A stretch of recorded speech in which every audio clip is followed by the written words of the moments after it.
10వ తరగతిలో ప్రతిభ కనబరిచిన ప్రభుత్వ పాఠశాలల విద్యార్థులకు వందే మాతరం ఫౌండేషన్ అరుదైన అవకాశాన్ని కల్పించింది. ఫ్లైట్ టెక్ ఏవియేషన్ సహకారంతో హైదరాబాద్లో ఉచితంగా విమానంలో ప్రయాణించే సౌకర్యాన్ని కల్పించింది. తొలిసారి విమాన ప్రయాణ అనుభూతి విద్యార్థుల్లో కొత్త ఉత్సాహాన్ని నింపింది.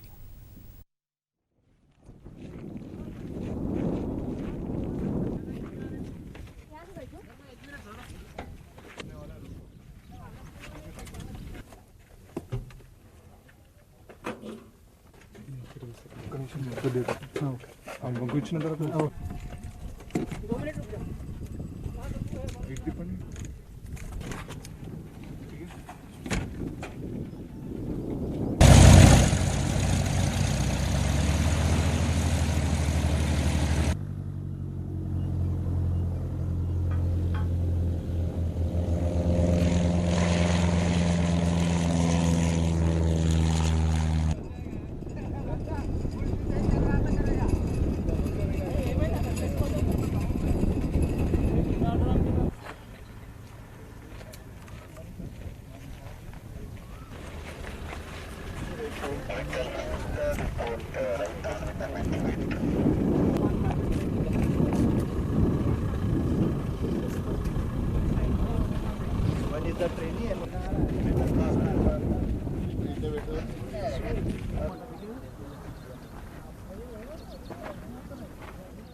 కష్టపడ్డాను కదా, అందుకే ఫలితం అంటే కష్టపడితే ఏదైనా సాధించవచ్చు అని ఈరోజు ఫ్లైట్ ఎక్కినాక తెలిసింది. ఇంకా ఎన్నో సాధించవచ్చు, ఇంకా కష్టపడితే అనిపించింది.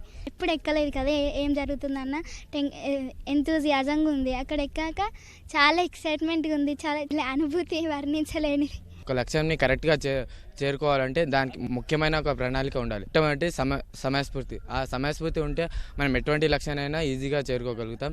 నేను కింద ఉన్నప్పుడు నాకు అనిపించింది, ఈ భవనాలను చూస్తే నాకు చాలా పెద్ద అనిపించాయి.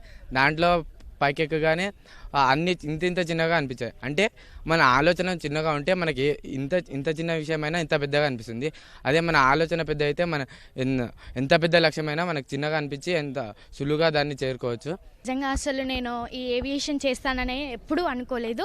నాకు ఆ లక్ష్యం పడిందన్నమాట. నేను కంపల్సరీ ఎక్కాలి అని చెప్పేసి కష్టపడి చదివాను. అండ్ వందే మాతరం ఫౌండేషన్ వాళ్ళు కూడా చాలా సహకారం అందించారు నాకు. ఇక్కడ మాత్రం నాకు చాలా అమేజింగ్ అనిపించింది. ఎంత బాగుందంటే ఫ్లైట్, సో వెళ్తుంటే ఆ స్కైలో అమేజింగ్ ఫీలింగ్. అది మనం కష్టాలను చూసి అమ్మో ఇంత పెద్దగా ఉన్నాయి భయపడతాం కదా, కానీ మనం పైనుండి చూస్తుంటే మన బిల్డింగ్స్ కూడా చాలా పెద్దగా ఉంటాయి. ఇంత పెద్ద బిల్డింగ్ అనిపించింది. అదే కష్టాలను కూడా అమ్మో ఇంత పెద్దగా ఉంటాయి, కష్టాలు ఎలా దాటేది అని. అదే ఫ్లైట్లో ఎక్కుతుంటే బిల్డింగ్స్ అన్ని చిన్న చిన్నగా, మనం కష్టాలు కూడా మనకు చిన్నగా కనిపిస్తాయి. ఆ విషయం నేను బాగా అర్థం చేసుకున్నాను ఈ ఫ్లైట్లో. ఈ సంవత్సరం ఒక 111 మంది విద్యార్థుల్ని తెలంగాణ రాష్ట్రంలో ఉన్నటువంటి 10 జిల్లాల నుంచి ప్రతిభా పురస్కార్ అవార్డ్స్కి సెలెక్ట్ చేశాం. రేపు ఉదయం వాళ్ళందరికీ రవీంద్ర భారతిలో ఆ విద్యార్థులకి, వాళ్ళ అమ్మానాన్నలకి, వాళ్ళకి చదువు చెప్పినటువంటి వాళ్ళ హెడ్ మాస్టర్స్కి ఘన సన్మానం చేయడంతో పాటు ఆ విద్యార్థులందరికీ కూడా ప్రతిభా పురస్కారాల ప్రధానోత్సవం ఉంటుంది.